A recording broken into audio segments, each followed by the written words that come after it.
Hello and welcome to the lecture on semantic segmentation. So today we move from bounding box representations to pixel-wise representations. So let's see what semantic segmentation actually means. So we have been working a lot with neural networks that take an image and give as output a classification of the main object in the image. For example, and you can see here at the top, we have this image of the cat. We pass it through a neural network, which is trained to identify objects in the image. And then this neural network gives us back the label cat. Now, if you want to take it one step further, we can do what we have seen in the past few lectures, which is we can put a bounding box around the actual object, around the cat. But now we want to go into an even more precise domain. We actually want to take the full image and we want to assign a label to each pixel of the image. So we don't want to say only there is a cat in the image or look, there is a cat within this bounding box, but we actually want to say which pixels of the image actually depict the cat.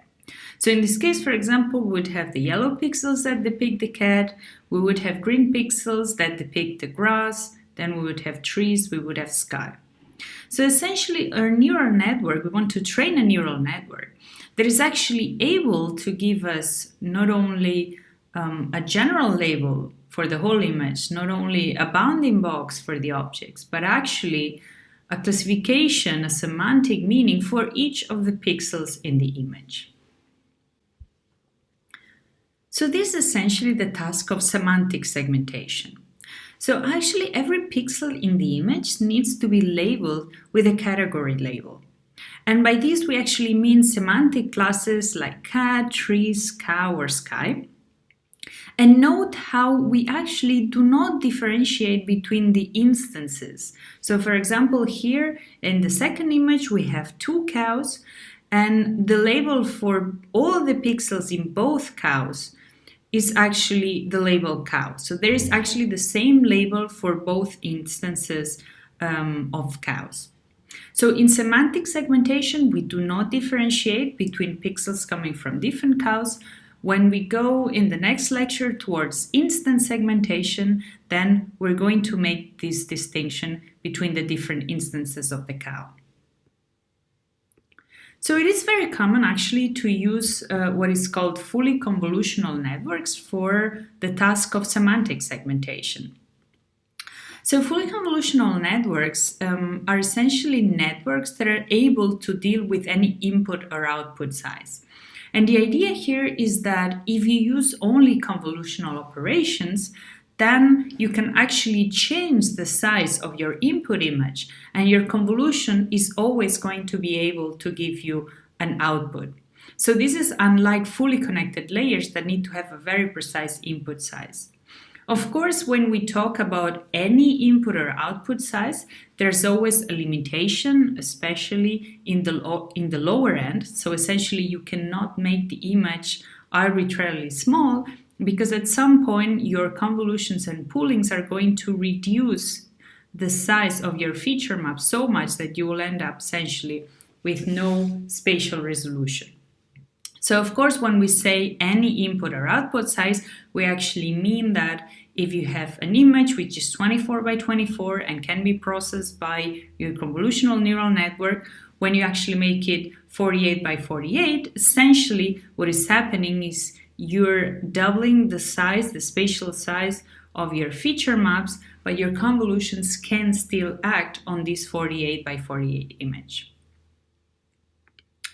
So essentially, in order to take a normal image classification neural network, like for example, the one that is depicted here, which typically consists in a series of convolutional layers and then a series of fully connected layers that actually map the feature maps towards the classes that we actually want to classify the image for.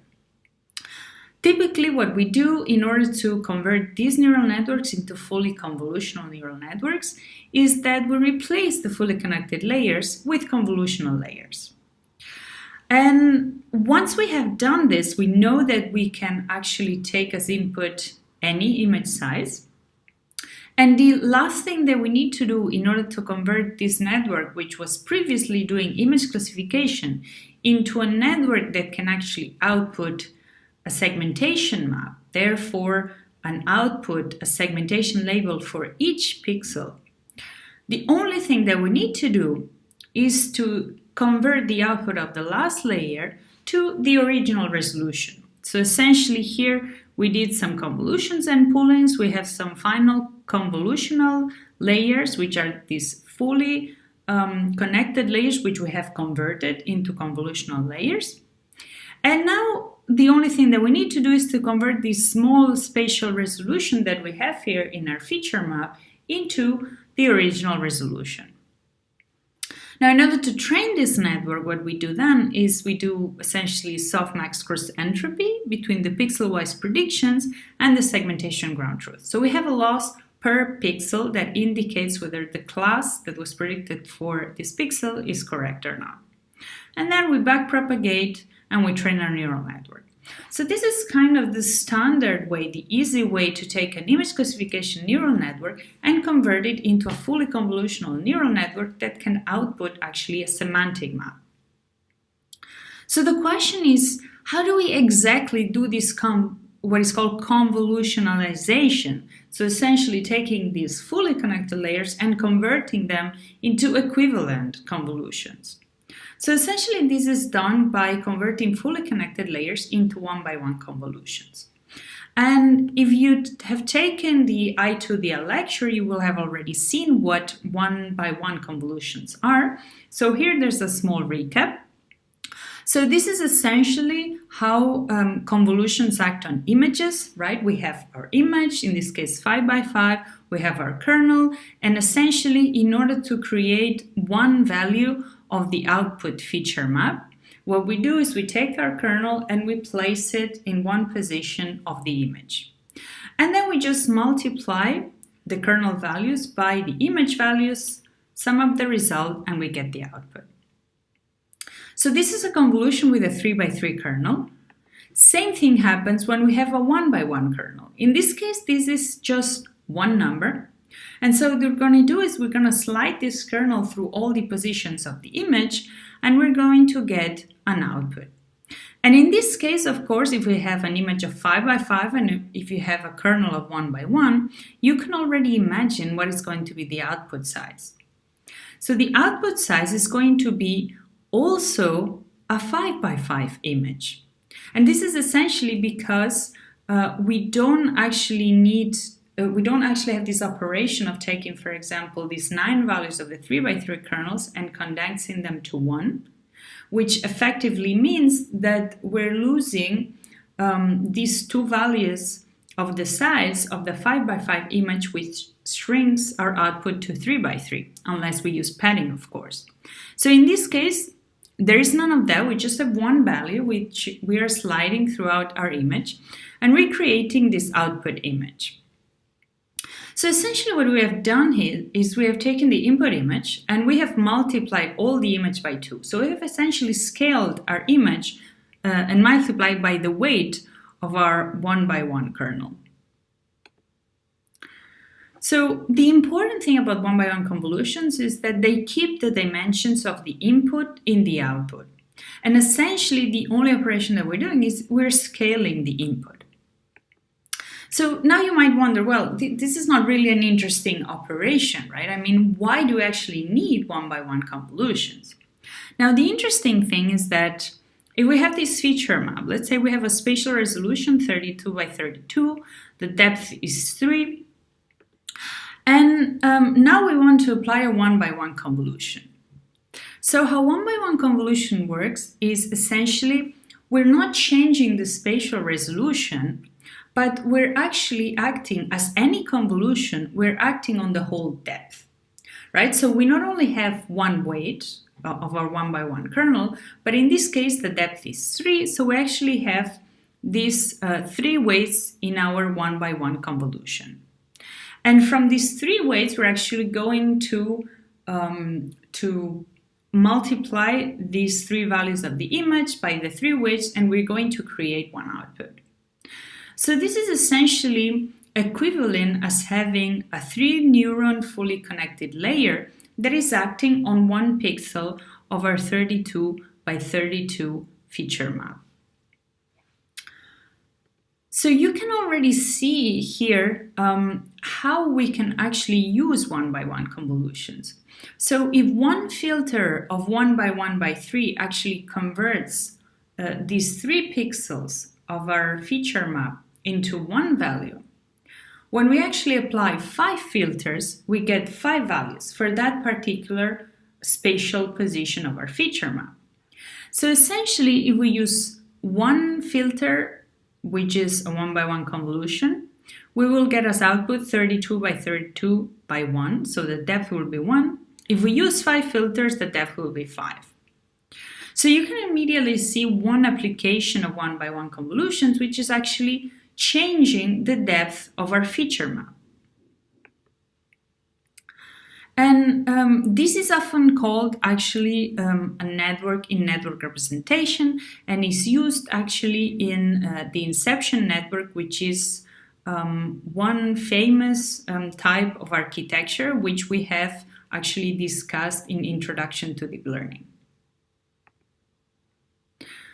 So again, 1-by-1 convolutions are very useful to shrink the number of channels.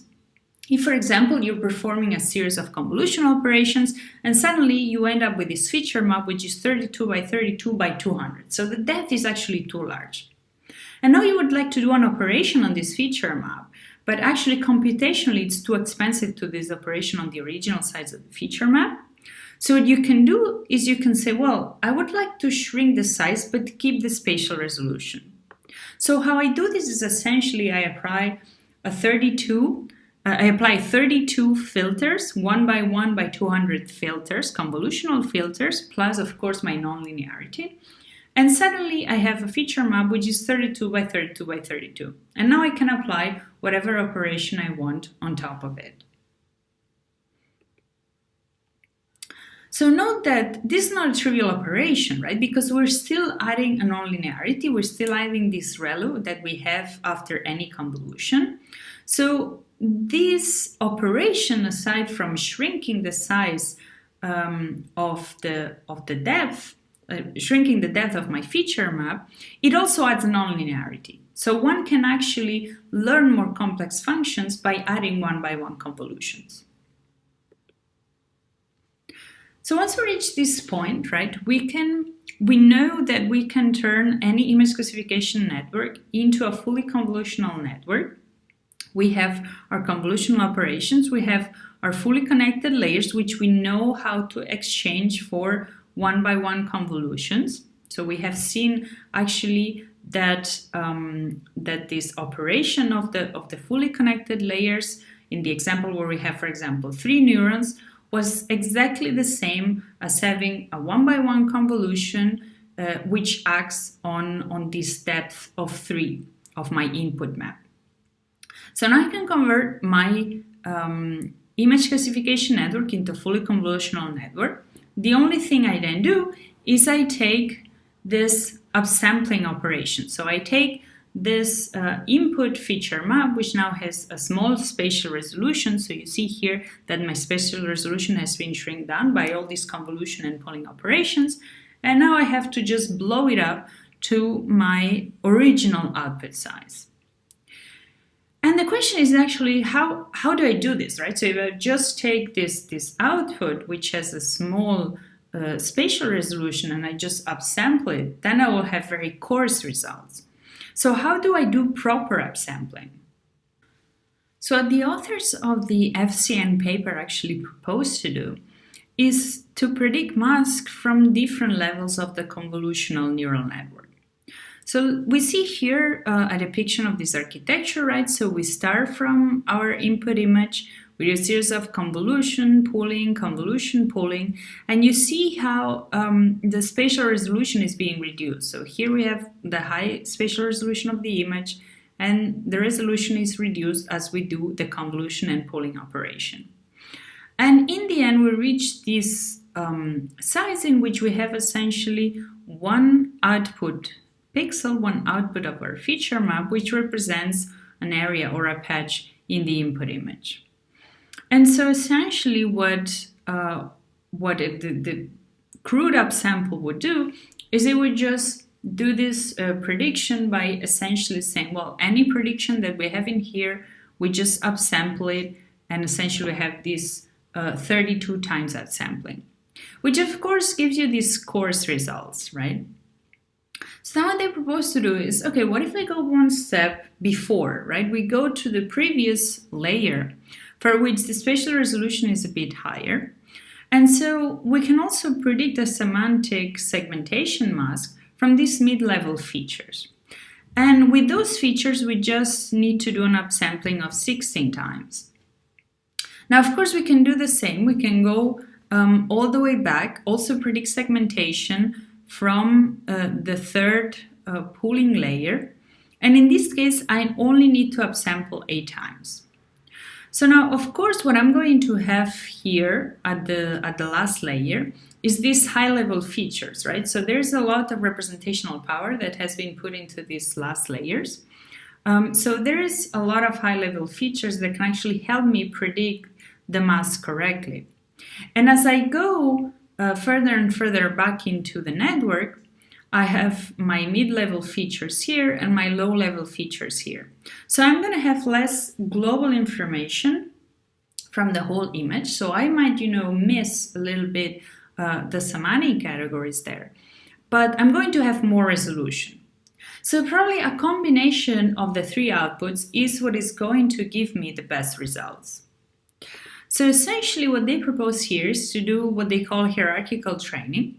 So the network is initially trained only on the high-level features, and there's the loss only on this output here. And then the network is slowly fine-tuned based on the middle features first and the low-level features afterwards. So there's a strong prior of information from pre-training on the high-level features, and then the fine-tuning actually essentially refines the semantic mask and brings a little bit of resolution to the output. So you can see why this is important, right? I mean, we need to learn high-level features, but the network also needs to learn mid and low-level details of the image to kind of bring this detail in the segmentation mask, right? We're not only interested in knowing at a high level there is a cat, there is grass, but we're also interested in knowing at a detail, at a higher level of detail, where is the edge of this cat, where is the edge of the graph. And for this, we need both the high-level features as well as the mid and low-level features. So you see here some of the qualitative results when we actually use only the last, so this high-level feature training, that we have good categories. So the categories are correct, right? There's a bicycle, there's a person, but there is no detail. The masks are very coarse.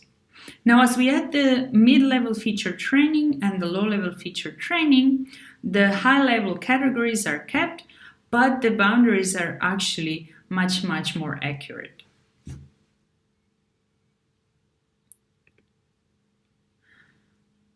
And after this FCN, which you can see here on the left, what are the results when we go all the way to just 8 times upsampling? So there is actually, these results are actually really good, especially when compared to, for example, SDS, which is an RCNN-based method. So it actually uses object proposals. And in general, you can see that FCN outperforms significantly SDS. And it was especially important because it really outperformed pre-deep learning methods. So it's kind of the baseline method for semantic segmentation, right? So like AlexNet was for image classification, essentially, we can consider FCN as being a sort of this baseline for semantic segmentation, from where a lot of works actually were actually inspired from. But it turns out that we can do even better. Right, so we can do even more precise upsampling, and we can actually do it if we use specific architectures which are called unit architectures, autoencoder style architectures. So they have actually a lot of names. And these are essentially architectures that learn not only to do the downsampling, so this typical operation that we have been doing in neural networks, which is essentially the convolution pooling operation that kind of gathers all this semantic information of the image, right? It not only does that, but it also has a phase in which it slowly converts all this information all the way back into the input dimension. So essentially you start from the input image and you end up with exactly the same dimension in the output, spatial dimension in the output. So for this, we're going to go over this autoencoder style of architectures. So you see here a depiction of this architecture. You have your convolutions and pooling operations that reduces the image size until you reach the bottleneck representation. And after this, what you would essentially have is a series of upsampling layers plus a series of convolutions after it. So what you would do is upsample your representation, then correct it with a series of convolutions, upsample, correct, until you would reach the end where you would have simply a softmax for each pixel that would give you the output semantic segmentation. So this was the convolutional encoder-decoder architecture that was proposed in SegNet in 2016. Now, as I said, SegNet is composed of two parts: the encoder, which has these normal convolutional filters plus pooling that reduce the spatial size, and the decoder. And the decoder is exactly the opposite. It's the upsampling plus convolutional filters. Now, it's important to note that the decoder part has not only the upsampling, but also these convolutional filters after it.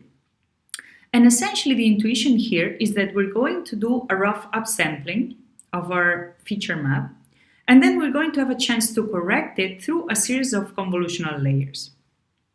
And these convolutional layers are trained like the convolutional layers of the encoder using backpropagation. So these are regular convolutional filters. And again, the goal of these convolutional filters is to train them so that they actually refine the upsampling that we did. Now recall the notion of transposed convolution that we also saw. And this was exactly this idea, right? So you wanted to go from an input of 3 by 3, which is depicted here by the blue samples at the bottom, all the way to an output of 5 by 5. And how you would actually do it is you would first perform unpooling of the input. So you see how you're actually spreading the samples of this 3 by 3 input that you have here. And then what you would do is you would take this convolutional filter and you would slide it on top of this spread out unpooled input in order to produce the 5 by 5 output. Now, all of this operation, unpooling plus convolutional filter, that is also learned with backpropagation, is called the transposed convolution. So another question is, can we do better our upsampling than just, unpooling and just spreading around your samples?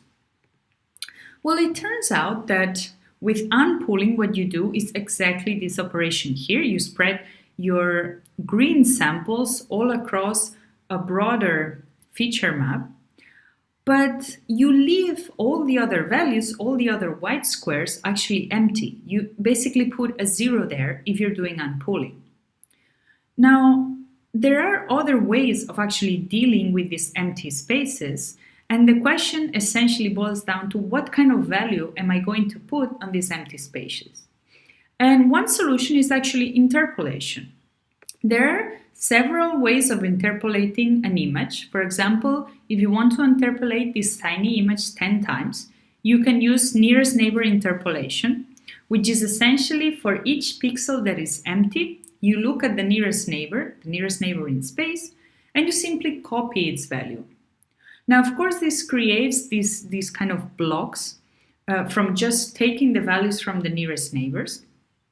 You can do a little bit better if you do bilinear interpolation, which actually means not only taking the value of the nearest neighbors, but looking at all the neighbors around you and then doing a weighted sum of their values. Or you can even go ahead and do bicubic interpolation. In any case, for any of these interpolations, you're going to have a better estimate of what kind of output do you want to have at this resolution compared to just doing unpooling, where all the values in the middle are actually 0. So this, of course, has more of a soft output than just doing unpooling. So you're going to tend to have fewer artifacts in your output. Now, the other way of doing this is actually what we saw, doing fixed unpooling plus putting a series of convolutions on top. And at first one thought that interpolation was a better way to go, but in 2017 they showed that if you have enough data, actually all you need to do is do a transposed convolution, fixed unpooling plus a series of convolutional layers on top. It's also very efficient because you don't have to compute any interpolated values for the white squares. And there is a third way, which is actually unpooling a la DConvNet. So if you remember what the DConvNet did to actually perform the unpooling, remember that it kept the locations where the maximum came from the pooling operation. So once we do the max pool operation, we have these 4 maximums, which are going to be passed to the next level, to the pooled map. And these 4 locations are the ones that are going to be saved here in these max location switches and are going to be used later for the unpooling operation to actually know where to place your values. And the rest of the map is kept at 0. So this is also something that you can do, right? You can actually do the pooling operation, save the locations, and do the unpooling by keeping the locations where the maximum came from.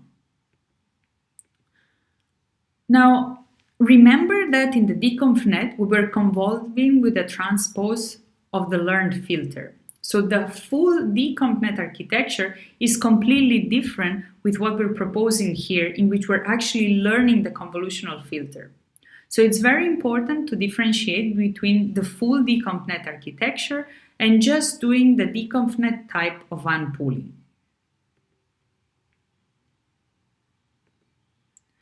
So as we said already in the DConvNet, this type of unpooling was helping to keep the details of the structures, to keep actually the edges in the right position, in the original position. So this is going to be exactly the same as what's going to happen when we use it inside autoencoders to perform the unpooling. Now there is another element in autoencoders that is very, very crucial to get good results, good pixel-wise predictions, and these are skip connections. So skip connections are part of what is called the UNet architecture, which was proposed in 2015 for medical applications. And what this architecture is essentially an encoder-decoder architecture. So you see it here depicted in a slightly different way, where you have all the encoder on the left side, you reach the bottleneck layer, and then you have the decoder on the right side. So hence the name UNet. And now this encoder again is a series of convolution plus pooling operations. The decoder is upconvolution, transposed convolution operations.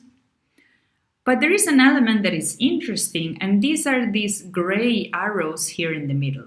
These are essentially representing skip connections. So the idea here is that you want to have all kinds of high-level information that is being decoded in the decoder. And this comes essentially from the bottleneck layer. So what is happening effectively in the encoder is you're getting your spatial resolution down to a really, really small representation. But you're actually compressing all the information, you're really understanding the whole image and putting all this information in the depth channels. So there is really a lot of high-level information compressed in the bottleneck layer. When you go up and up through the decoder, what you're doing is you're trying to create more and more detail. And even though the high-level information that is coming from the bottleneck layer is really important, you also need low-level information. You need to know where the edges are located because you need to know where to put, for example, the end of your mask in the case of a semantic segmentation output. You need to know exactly where the cat ends and where the dog begins. And for this, you need low-level information. And if high-level information is encoded in the bottleneck, low-level information tends to be lost as we do convolutions and poolings, right? That is the whole idea of doing convolutions and poolings. And so what the skip connection does is essentially it combines the high-level information that is coming from the bottleneck layer with the low-level information that is coming from the initial layers that still maintain a high spatial resolution. And essentially what we do is we combine them. We concatenate both feature maps, the low-level information feature map and the high-level information feature map. And we do a series of convolutions to process both informations together. So recall the idea of ResNet, right? This has a similar intuition, right? You want to have some of these residual connections that allow you to send information directly and not have to go through all the network. And you can do several things. There are several ways of combining this low-level information in this high-level information. In this case, what we do is basically concatenation, what here they call copy and crop. And what they call it crop is actually because the two dimensions at the encoder and the decoder do not match each other. And so they have to do a little bit of cropping there. So usually what you would have is exactly the same spatial dimension in the encoder and the same spatial dimension in the same level of the decoder.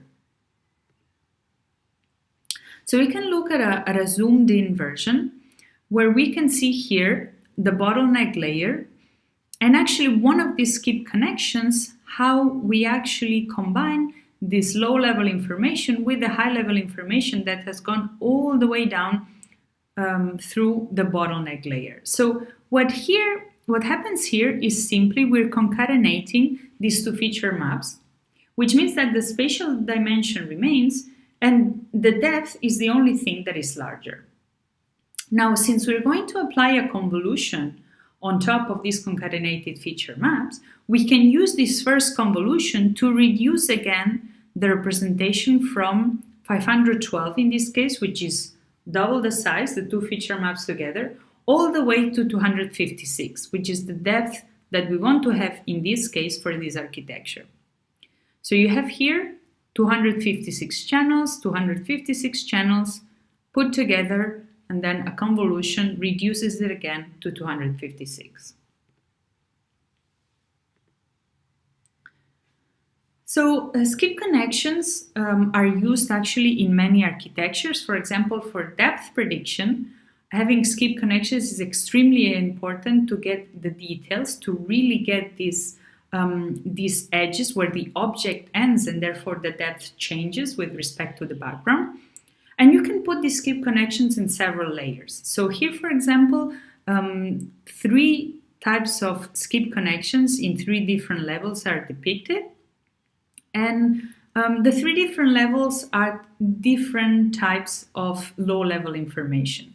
So, of course, the lower you go, so CC1, for example, is going to have more low-level, really going to look at edges type of information than if you go, for example, to CC3.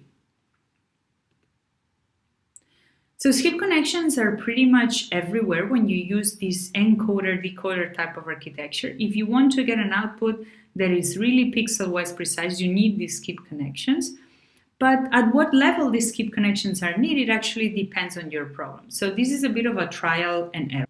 So we take a look now at one of the most famous and well-performing architectures in semantic segmentation, and that is DeepLab.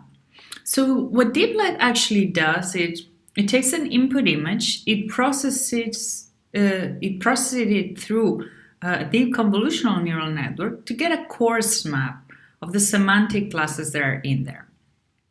And then what it proposes to do, it proposes to refine this map with a fully connected conditional random field. And this is essentially what brings this coarse score map into a pixel-wise precise semantic map. Now, DeepLab has roughly 3 ingredients to tackle 3 of the main challenges of semantic segmentation. And these are the 3 ingredients that we will go through in detail today. So the first one is actually the challenge of a reduced feature resolution. So we have seen what is the solution of the FCN architecture to solve that. In here, DeepLab proposes to use what is called atrous convolutions. Now, the second challenge is that objects exist at multiple scales. So you cannot use a single convolutional neural network, and you cannot make predictions at the same scale for objects which occupy half of the image and objects which occupy just a few pixels. So for this, DeepLab actually proposes to use pyramid pooling, which is something that is used also in detection. And the third challenge is actually the challenge of the poor localization of the edges. So actually, these semantic outputs do not have really a lot of resolution in the edges. And in order to solve this, DeepLab actually proposes to do this refinement of the core semantic map with a conditional random field, which actually takes information and brings information to all the pixels in the image. So let's start by looking at the first proposed solution. So how can atrous convolutions help with the reduction of the feature resolution that we experience when we use convolutional neural networks, and especially pooling operations? So essentially what we would like to have is an operation where there is no need to actually reduce the feature spatial resolution. So let's imagine that we have this image as input. So we have a spatial resolution, width and height. We have our depth in RGB, so 3 channels. And then let's imagine that we could apply a fully convolutional network that consisted only in convolution and not linear activation. So essentially convolution and ReLU. Now, if these convolutions were same convolutions, meaning with padding we could actually maintain the spatial resolution, after a series of convolutions, theoretically, we could get an image with the same spatial resolution, but now with the depth representing the semantic classes instead of just the RGB pixels. Now, of course, this would be a super expensive operation, right? Think about all the convolutional operations that are acting always on this input spatial size, and think about actually how to create a convolutional operation that acts or that has a receptive field that acts on the whole image, right? I mean, this would be absolutely impossible. This would be absolutely expensive. So essentially, one alternative is to use what is called dilated convolutions. So essentially, in the normal convolution, we have this operation of first downsampling, then applying the convolution, and then upsampling, right? This is the classic architecture that we have seen in the autoencoder style of architecture, this downsampling and upsampling operation at the encoder and then at the decoder. And essentially what happens if we do this downsampling, outsampling operation is we have kind of a sparse feature extraction from the standard convolution that is being applied on this low resolution input feature map. So we see here when we apply this convolutional kernel, this colored convolutional kernel on the original image, we have all of these activations. And as soon as we upsample, of course, these activations kind of spread out. And it is as though we have a sparse feature extraction operation. Now, what we would ideally like to have is we would like to have an operation that actually allows us to perform dense feature extraction. And we can do this with atrous convolutions, with dilated convolutions, with what is called a rate of 2. And a rate of 2, what essentially means is that we actually have this kernel which only contains values which are kind of spread out. So the kernel is not dense, it does not contain values in all the positions, but it is the kernel that is actually sparse. And this kernel is applied on top of all the image, and this is actually what allows us to have a dense feature extraction without increasing the computational, the expensiveness of the operation too much. So let's see in more detail what do we mean by these dilated convolutions. So here we have a depiction of what a dilated convolution means in one dimension. So we have here at the top a depiction of a normal convolution, which would mean sparse feature extraction. So essentially this would mean applying a standard convolution on a low resolution input feature map. So here you would have the original resolution, here you would have the downscaled resolution, which is actually your input. And then you apply a normal convolution on top, right? So a normal convolution, which has actually kernel 3, so it takes these 3 values and it converts them to one value in the output feature map. So essentially, first we apply this low resolution conversion. So we basically downscale our input, and then we apply the standard convolution on top of the low resolution input map. So this is the classic way of doing sparse feature extraction. Now for dilated convolutions, they do what they call the dense feature extraction, which essentially means that I'm going to apply a convolution, but the convolution is not going to act on all the elements of the input space. So here we have a dilated convolution with rate R2, which essentially means that it actually takes 3 pixels also. So note that the kernel is still 3, but instead of taking 3 consecutive pixels, it takes 3 pixels which are basically 2 pixels apart. This is why the rate is actually 2. So essentially you have exactly the same kernel, right? It takes the same input size, it still takes 3 pixels. But now this kernel is acting on the original resolution. And therefore, when you apply this operation, you have that you take this original resolution and you convert it to these 5 inputs here. Now, of course, this pixel has not seen these 3 consecutive values of the input feature map. It has seen values which are spread out. And this actually allows you to do a reduction of the output feature map without reducing the input resolution. So essentially what is happening here is as though you had a standard convolution and you just dilated this convolution. So you take these 9 values. Now this is a 2D depiction of the dilated convolution, right? And you still have this 3x3 kernel, right? So the number of parameters has not really changed.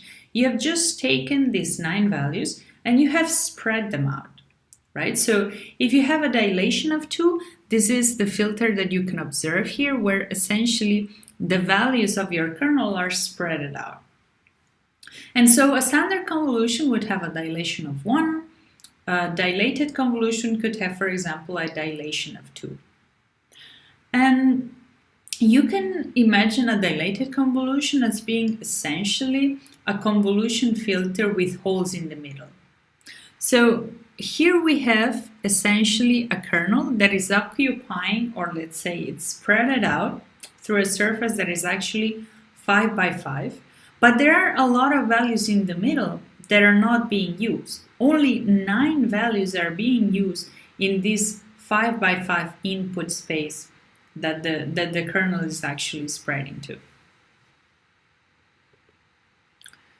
And so, of course, what happens in dilated convolutions is that you're actually changing the receptive field, right? So here we have the exact same number of parameters, right? We have a 3x3 kernel, so 9 parameters here, dilated convolution still with 9 parameters, and an even higher dilation with still 9 parameters.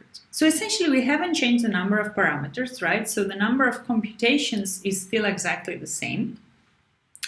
But in the first case we have a standard convolution, the dilation rate is actually 1, and you have a receptive field of 3 by 3, right? So you take this 3 by 3 patch and you convert it into one output with this convolution operation.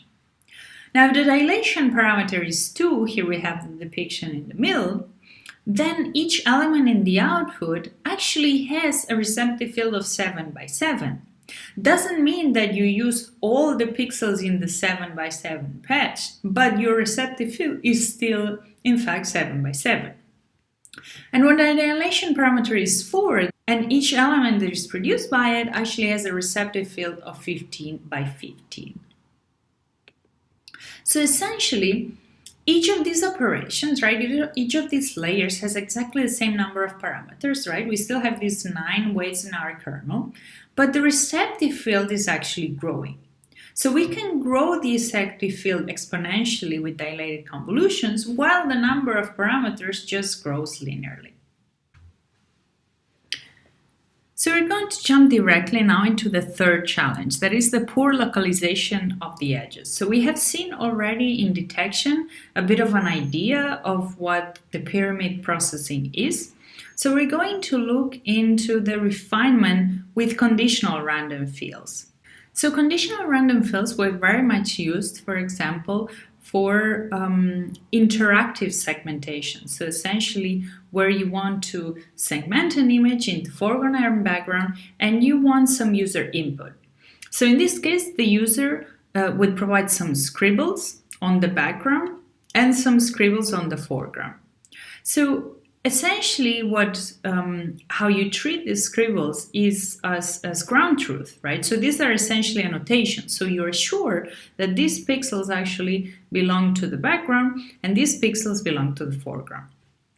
So essentially what you do with a conditional random field is that you create this optimization problem, right? And this optimization problem is essentially about labeling pixels in the image. So you want to obtain this binary label. You want to obtain this label of foreground and background. And you have several terms that you actually have to analyze. So first you have unary terms, which are pixel-wise terms, which basically tell you what is the penalty that you have to pay if you don't respect the annotations, right? So for these pixels that the user has labeled for sure as background, what happens if I actually give the label foreground? Then I have to pay essentially a penalty. And then you have the pairwise terms. Pairwise terms are looking at neighboring pixels, and they basically want to encourage a smooth label, right? So you don't want to have some pixel here as foreground, then some neighboring pixels background, foreground, background, foreground, background. No, right? You actually assume that the annotations are smooth, that the output is smooth, that the objects are self-contained, and therefore all the foreground pixels should be relatively closer together and all the background pixels should be relatively closer together. So by defining this unary term and pairwise term however you want, you can put different types of information in there. Then you create this optimization problem, and by solving this optimization problem, you give these labels to the pixels, whether they are foreground or background. So there's no deep learning in there yet. So if you're interested in the actual formulation of the conditional random field, I recommend that you read this original paper. So essentially, by putting this optimization on top of our neural network output, DeepLab is actually, what actually it achieves is more precise semantic output, more precise semantic mask. And this is because this optimization problem kind of iterates the neural network output and makes sure that all the pixels agree with each other, that there is this smoothness assumption, and therefore it keeps correcting the solution, the output of the CNN, until it's more accurate, essentially. And so you can see here how this output evolves. So you have here the input image, the ground truth semantic map that you're trying to get to. We have the score map before the softmax function and the belief map, which is essentially the output of the softmax function. And then you see here the iterations that are performed with the conditional random field. So essentially here we do a refinement of the output, another refinement, and you see that all these false positive heres actually get corrected by the CRF. So essentially it gives us pretty good results, a lot of good refined results. So you can see here the refinement that happens. So here's the result before the CRF, and here's the result after the CRF. So you can see some refinement for all of these categories. And you can see here, for example, the refinement of the legs of these animals here. Some false positives, which actually disappear in the CRF output. So the errors are, for example, corrected. And so in general, what CRF gives you is this strong information of the image space, right? So what pixels are nearby, how should pixels agree with each other? So this is something that CRF gives you and that actually allows you to improve results by quite a lot. So this is, for example, this is a good example where I have the CNN outputs quite noisy. With the CRF, all pixels agree with each other, and then we have a smoother result in the output. So a lot of these false positives are actually erased. And so essentially we can use this architecture, we can use DeepLab to actually get quite accurate results in a lot of scenarios. Here we have, for example, output also in the autonomous driving scenario.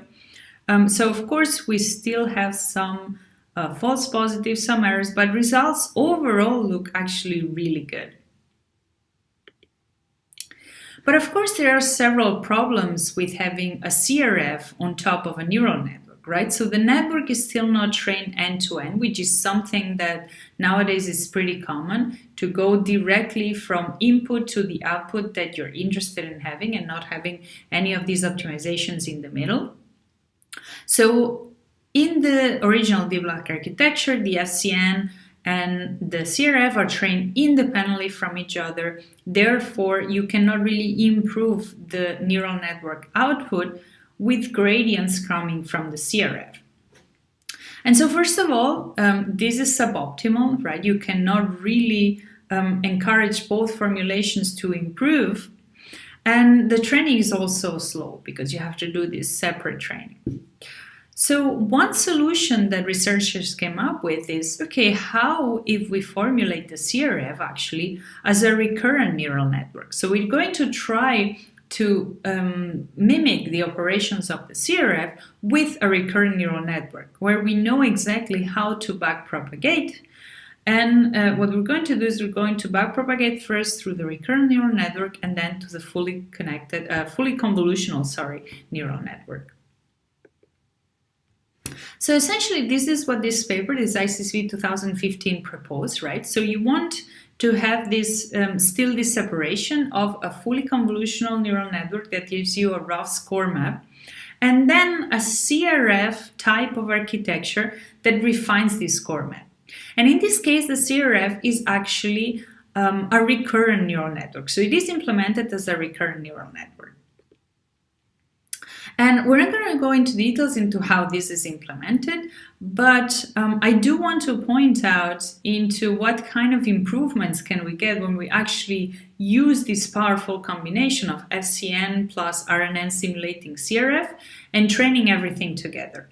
So you can see here how we have improved by quite a lot here the segmentation of the bike.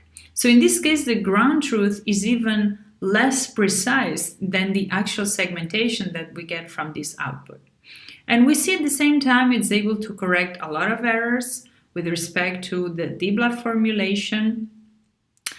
Here we also have a class that was completely missed by DeepLab, and here we can actually capture it. So overall, training end-to-end is something that is really, really powerful.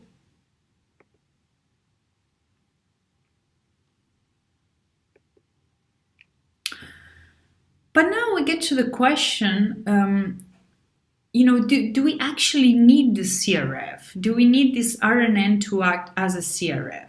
right? So we did all this to actually properly localize edges, to properly localize masks. So essentially to get these contours of the mask correctly. But if we actually want to get these contours correctly, then we need to process the information at the original image resolution, right? So in our case, the CRF was looking at the whole image, was looking at all the pixels. Otherwise, if you scale down the resolution, then this is something that is going to be impossible. So if you're going to look at the original image resolution, if you're going to look at all the pixels anyway, could we actually use something else that is not a CRF or an RNN acting as a CRF? So could we actually use something that is called attention? So let's see what attention is. So attention was first introduced for machine translation, so the problem of translating one sentence into another. And here the main problem was that for very long sentences, the score, the accuracy score for machine translation, which is depicted here in the x-axis, actually really went down after 30 or 40 words. So the algorithm, which was based mostly on recurrent neural networks, was translating properly, but after 30 or 40 words, it essentially forgot what was said in the beginning, and so the accuracy started to go down. So there was this notion of performance degradation, which goes hand in hand with the idea that recurrent neural networks have a memory problem. So after a while, they forget the information that they have processed. And so what they proposed to do in order to solve this problem was to use what they call attention. And with this attention, what they could actually obtain is that even for very long sentences, the score was kept high even after 30, 40, 50 words. So let's first remind us what is the basic structure of an RNN, as we saw in the I2DL lecture, and what kind of problems does it present, and what kind of problems does attention try to solve. So in a recurrent neural network, what we want to do is we want to have this notion of time or this notion of sequence. So we want to actually process every element that we have in the input, in this case xt, with the same operation, and just process the element t with, for example, this small neural network, which we would call A, and predict an output. For example, we have as input an English word and as output the translation in German. And we actually know that our input has this sequential notion. So after one word comes another, and the order is actually important. And this is what we actually capture by essentially performing this operation of processing the input with the same neural network, with the same learning block A for all the time steps in a recurrent fashion. So essentially, how this can be represented is with our input xt, which is processed alongside with the previous hidden state of our recurrent neural network. So we're processing both the current time step as well as everything that we did in the past until the time step t. And essentially, we're going to process this with two parameters, with two learnable weights that we're going to backpropagate, and of course, we're going to learn. And what this actually gives us is a new hidden state at. Now, again, here, the important thing is that for each time step, we're going to actually use the same parameters to perform our update steps. So essentially the parameters that I use to treat my input, that I use to treat my previous hidden state, and that I use to create my output are going to be exactly the same for each time step. And this is important, of course, for generalization, right? This is the basic structure of a recurrent neural network. So everything becomes a bit more clear when we actually unroll our recurrent neural network, where we can see actually the sequential nature of the processing. So here we can see how we start with the first word of the sentence, which is our first input at x0. we process it through our neural network, and then we produce an output. We produce, for example, a translation. And this translation, whatever processing we did for the input 0, is going to have an impact on how we actually process time step 1. And both are going to have an impact on how we process time step 2, etc., etc., all the way towards the end of the sentence. So again, important thing, the hidden state is exactly the same for each of the time steps. So this is how we achieve actually generalization. But what is the problem of recurrent neural networks? The first problem is that when we're actually trying to process the output for time step 2, we have to look at several variables, right? We have to look first of all at what was the input at time step 2, but also what was the input at time step 1, and what was the input at time step 0. So for time step 2, this is still manageable. For time step t, where t is 100, I have to look at far too many variables to actually decide what word to output as a translation. So essentially, recurrent neural networks have the well-known problem of long-term dependencies. So when you're, for example, translating a sentence, and you say at the beginning of the sentence, I moved to Germany, then you explain several things, and after a couple of sentences, you end by saying, so I speak a certain word fluently. If you actually have to decide what this word is, what this language is, you of course have to go to the beginning of the sentence. So if I had moved to France, it is most likely that what I'm actually saying is that I speak French fluently. If I move to Germany, then it is most likely that I say that I speak German fluently. So there's a very strong dependency in this case between the word at t+1 and the word all the way to the beginning of the sentence at time step 0 or at time step 1. So in order to solve this, what researchers have proposed is, how about we use attention? And attention in this case, what it means is you're going to decide which hidden states, which time steps are more important to actually predict my output. And so, for example, in this case, what you want to generate is you want to generate some sort of context variable. And this context variable will actually process the different time steps in a different way with different weights. So for example, in this case, what you're actually aggregating in this context is the importance of the input at time step t+1 when you want to predict the output at time step t+1. And in a similar fashion, you can encode with another weight, with another alpha, with another attention variable, the importance of time step t when you're trying to predict the output at time step t+1. And you can do the same for all the time steps in your recurrent neural network. So essentially what you're evaluating is how important are all these different words, are all these different hidden states to actually predict my current output. And so the architecture for actually using attention, for example, for machine translation, would be an encoder-decoder type of architecture. So the decoder would actually process the information to create, for example, the translated sentence. And it would take, of course, the previous decoder hidden state. So we still have this idea of a recurrent neural network. It would take also the previous output, because of course, if you want to create a sentence that makes sense, you have to see what is the word that you said before. And it would also take the information of the encoder. And the encoder now is represented by our letter A, right? This is a small neural network that processes our input. But instead of passing directly the hidden state of the encoder to the decoder, we actually pass it through a series of attention weights. So you're actually going to measure the importance of the different hidden states, the importance of the different time steps.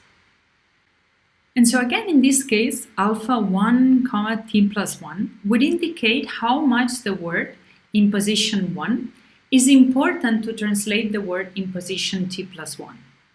And again, this connection is direct, right? You don't need to go through all the steps of the recurrent network, but there is actually a direct connection between step 1 and step t plus 1.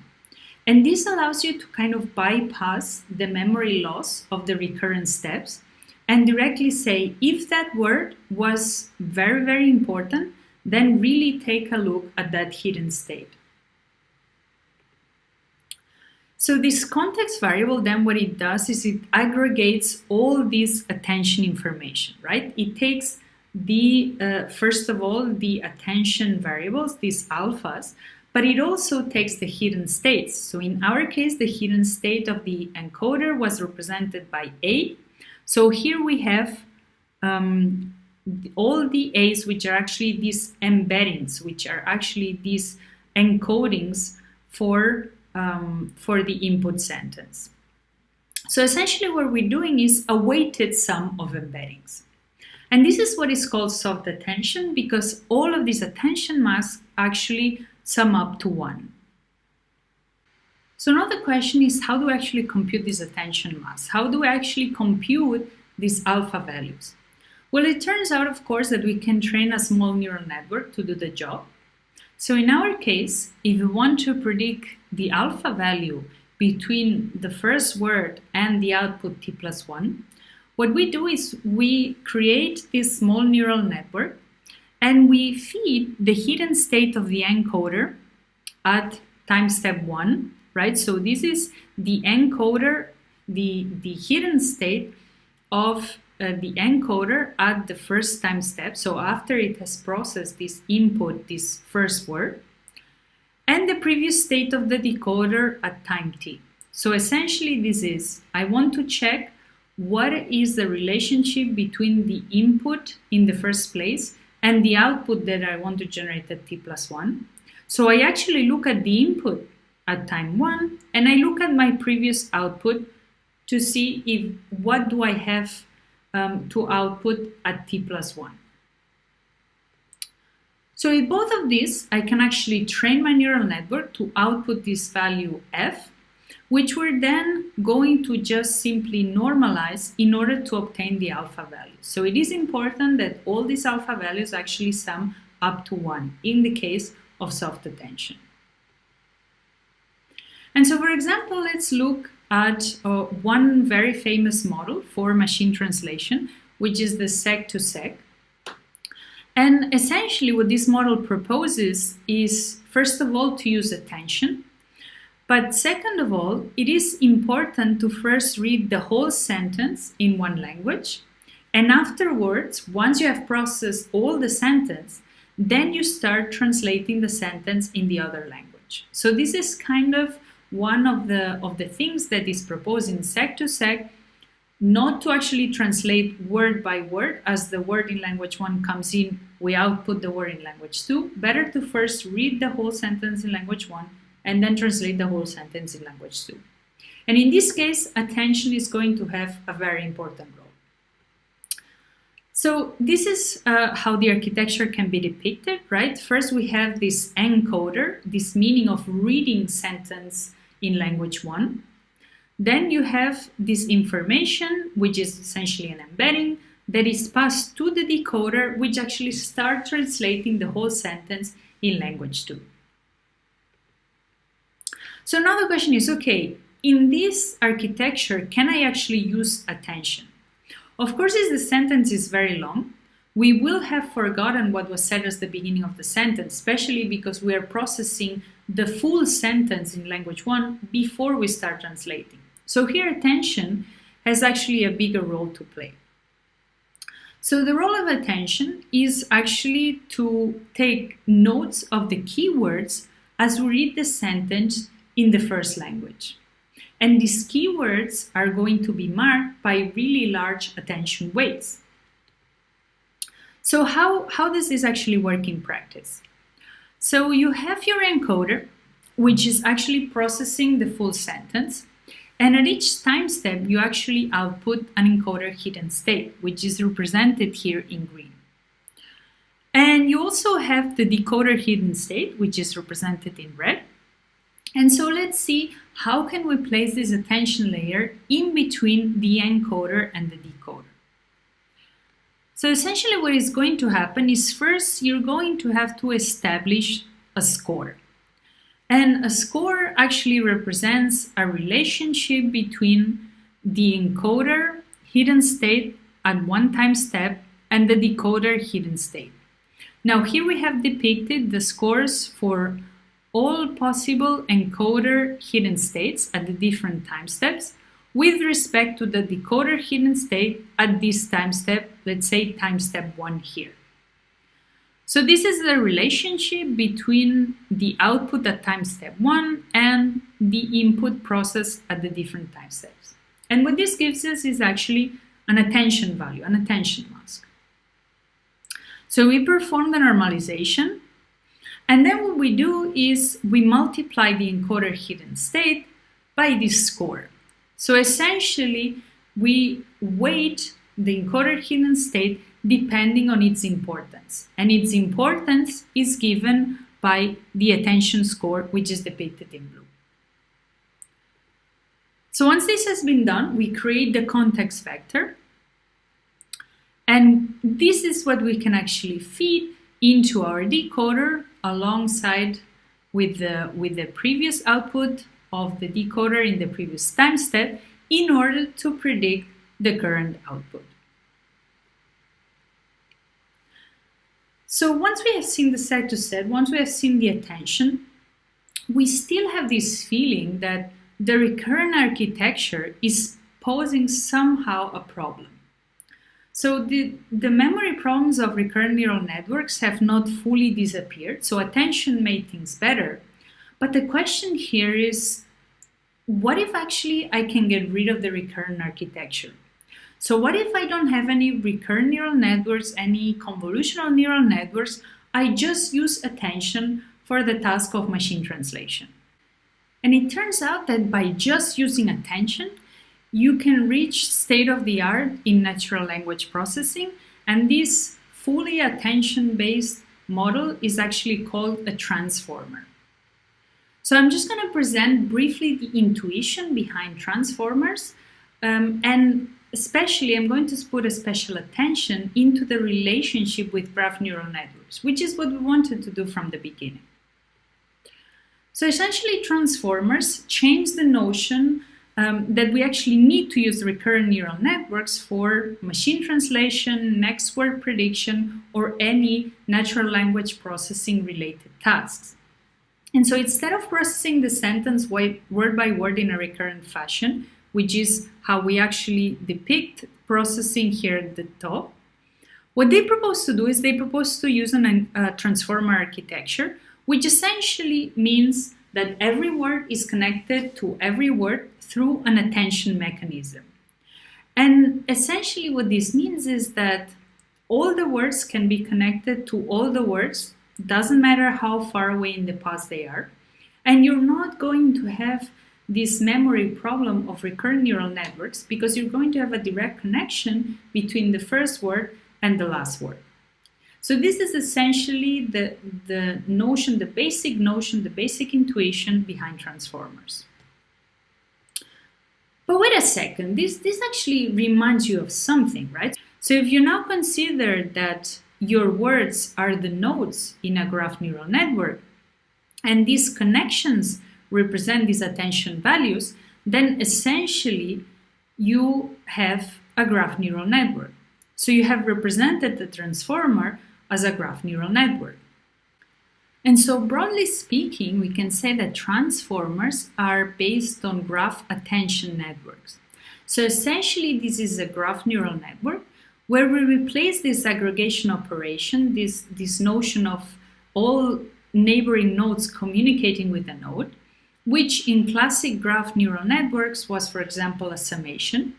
We replace this operation by a weighted sum, which is essentially an attention mechanism. So of course there are a lot of details that we will not explain in this lecture about transformers, But I want to get this notion through that attention mechanisms and transformers are actually not so different from the concepts that we have been seeing in graph neural networks. And so I would actually recommend you to read the original paper called Attention is All You Need to actually get more of a deeper feeling of how transformers actually work. When we're actually looking at images, we face a question of why do we actually need attention?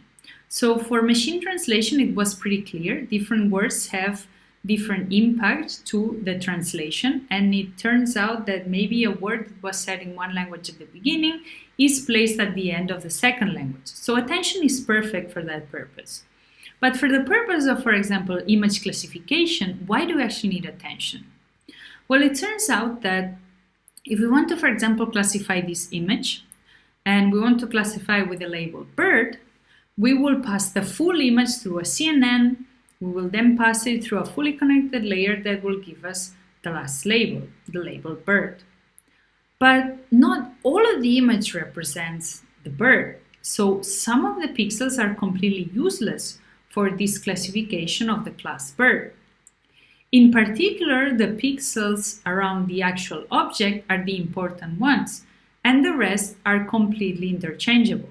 So if the bird is flying over an ocean, is flying over grass, or is flying over a building, we don't really care. We're always going to classify it as bird. So this is essentially why we can use attention. In the image before, we had few pixels that were not depicting the bird, but in this image, there is a lot of information in the image that is completely useless for our classification task. And so we would really like to focus on the part of the image that is actually important for our task. We would actually like to put all the computational effort into this part of the image where the bird is depicted. So now that we know what attention is, we can go back to our original problem, semantic segmentation. So now essentially what we want our attention model to do is to put different weights on different objects at different scales. So essentially you want to look at the image with different attention scores in order to process it properly. And in this case, what this CRF-RNN 2016 paper does is it proposes to use attention to look at the right part of the image at each different scale of the neural network. So I have a neural network that is working at different scales. And for example, when we're looking at scale 0.5, we're looking at the close by objects, right? So at a smaller scale, we can deal with bigger objects that fill a larger part of the image. And in this case, we have that this kid at the front of the image is actually the biggest object in the image. And therefore, what we would like our attention model to do is we would like to focus on this part when we're actually processing the image with a scale of 0.5. And in fact, the attention model gives you this area here in red, and so tells the actual neural network to put attention on this part of the image to compute the semantic map.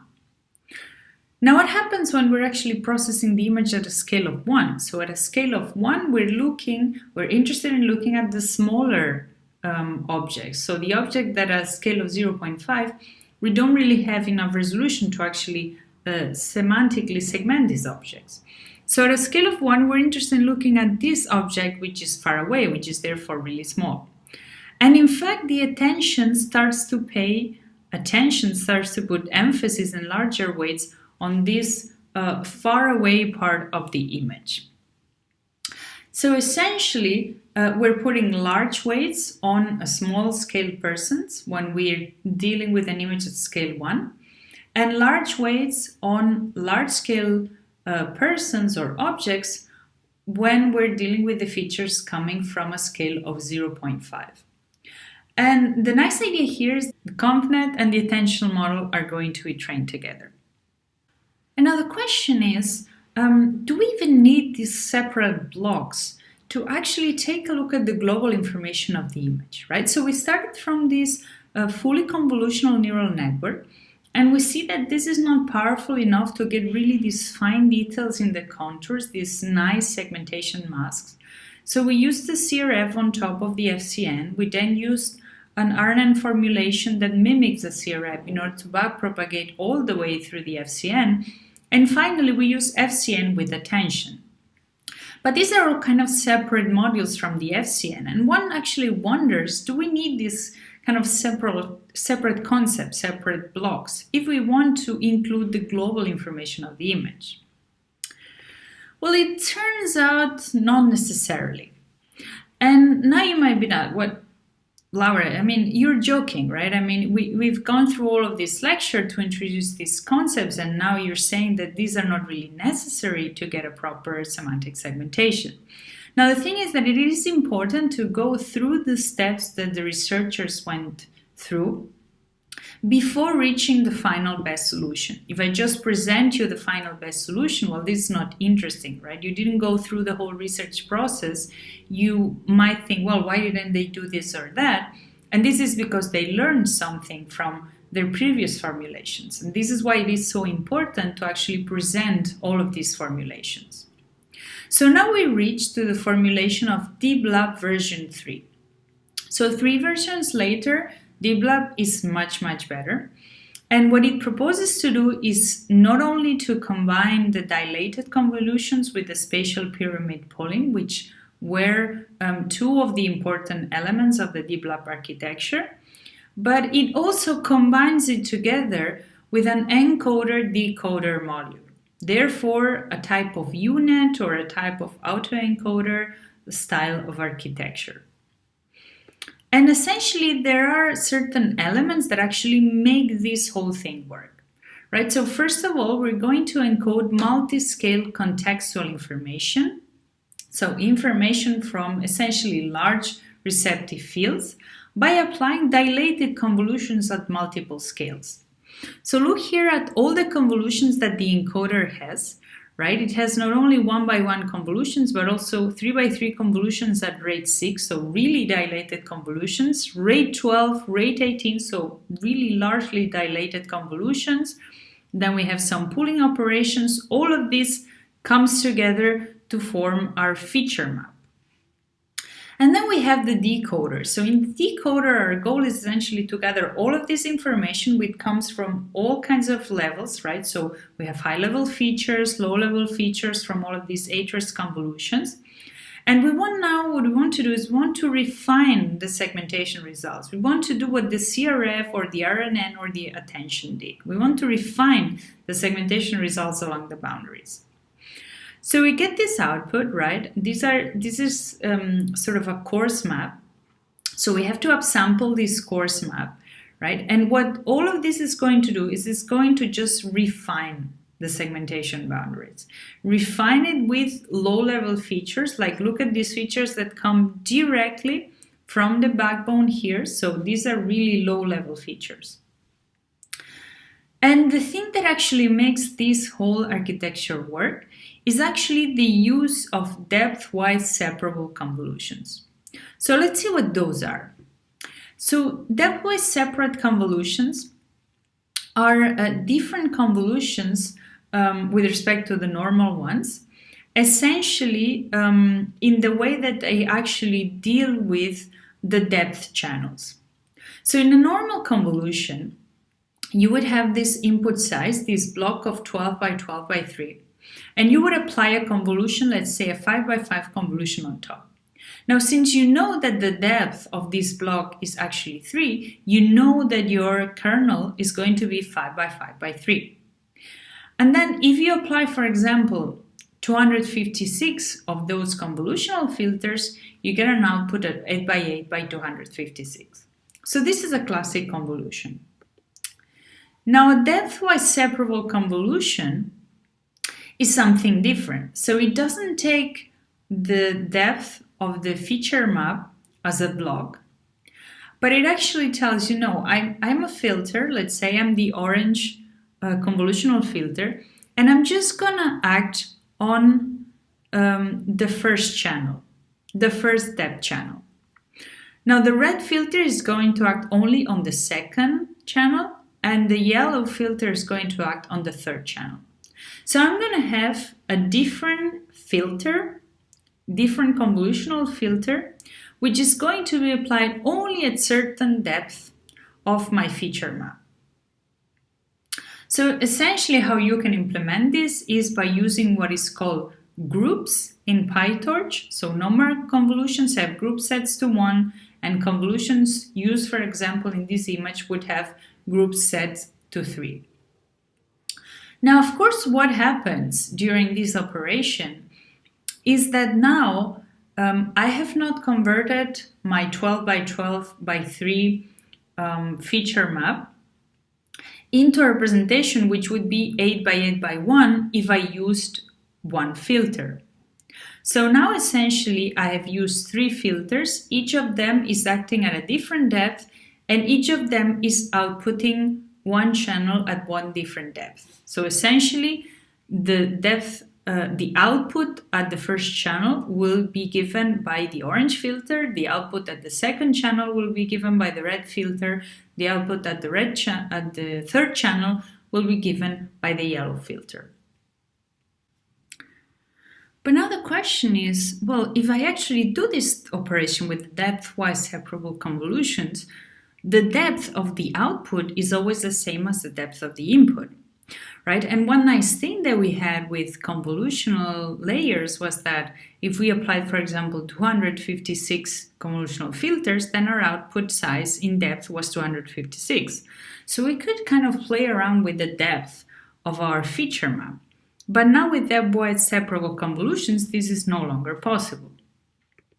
Well, it turns out that it is still possible to pair depth-wise separable convolutions that don't change the depth of the feature map with, of course, one-by-one convolutions that we know do change the depth of the feature map, and we know exactly how to change the depth of the feature map.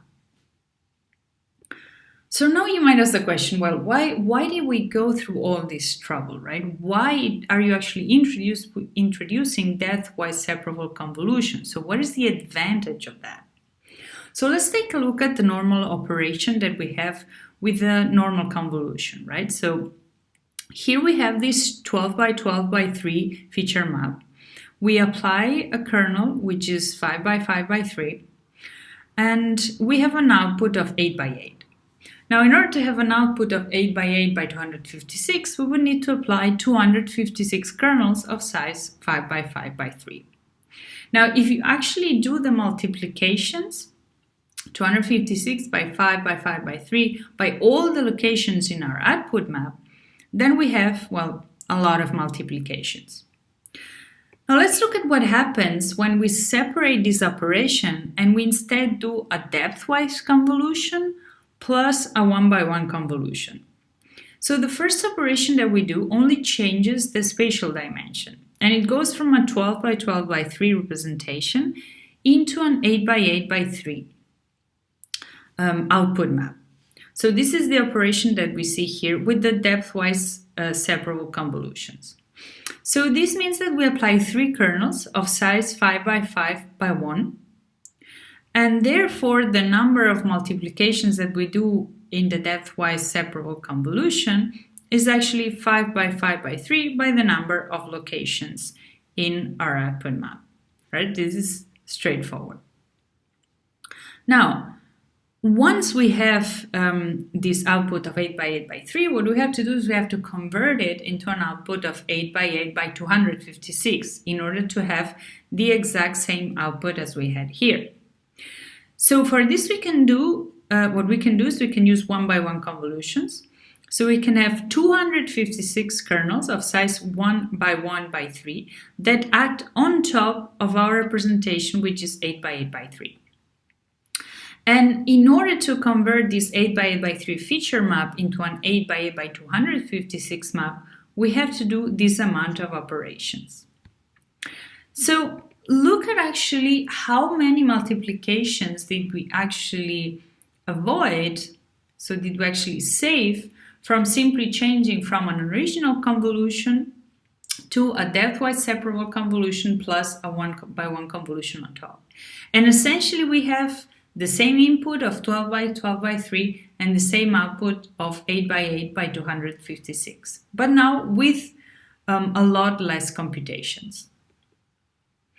And essentially this allows us to apply this dilated convolution at all kinds of different scales while still keeping the number of computations manageable. And we can get really nice qualitative results for semantic segmentation. So this is still considered as state of the art actually for semantic segmentation, DeepLab version 3+. So of course, we've been talking a lot in this lecture about DeepLab. So DeepLab is actually really good, really delivers nice results, but there are other important architectures that I would actually recommend you to read on, especially RefineNet and PSPNet. So RefineNet is actually CPR 2017 architecture, and it's a fairly complex architecture with many building blocks, but the goal is essentially the same. So use convolutional layers and only convolutional layers to refine the information that is coming at different scales. And as far as PSPNet goes, it has a similar idea also to RefineNet. So this idea of fusing information from multiple scales, which is essential if you want to segment objects which are really large and objects which are really small. But in this case, the features are shared. And the multi-scaling actually comes from a pyramid pooling module. So the method is a bit simpler than RefineNet, and it actually performs slightly better. So I would actually recommend you to read these two papers, these two CPR papers, PSPNet and RefineNet. So we'll end the lecture by taking a brief look into the datasets and metrics that we can use for the problem of semantic segmentation. So of course, in deep learning, we're very much interested in datasets, right? So annotations where we can train our neural networks on. And so in 2012, people were working on the Pascal-Vogt dataset for semantic segmentation, which contained around 10,000 images for 20 semantic classes. But of course, quickly as deep learning arrived into computer vision, datasets also evolved and became larger and larger. So we have now cityscapes, which is actually 25,000 urban street images, so only for autonomous driving. Then we have AD20K, which essentially has 25,000 images for 150 classes. So here augmented the number of classes. And also the mapillary vistas with a similar number of images. So it is worth noting that most of the models that you will find online are pre-trained on the very large MS-COCO dataset and then fine-tuned on one of these datasets. So MS-COCO is kind of the standard, kind of the image net for semantic segmentation where all the networks are pre-trained on. And as far as metrics go, things are quite similar to detection. We also use the intersection over union metric. In this case, intersection over union is just easier to compute because, of course, we have pixel-wise correspondences, so we don't have to compute the intersection between bounding boxes, but now between segmentation masks. And essentially, the idea is the same as for detection, to divide the area of overlap by the area of the union. And the mean intersection over union is simply the intersection over union for each class and then the mean of all of those values. So very similar to the metrics that we used also for detection. And another widely used metric that is used is actually the pixel accuracy, which essentially represents the ratio of the pixels that are classified correctly. So this is all for the lecture on semantic segmentation. Thank you for your attention and stay tuned for the next lectures.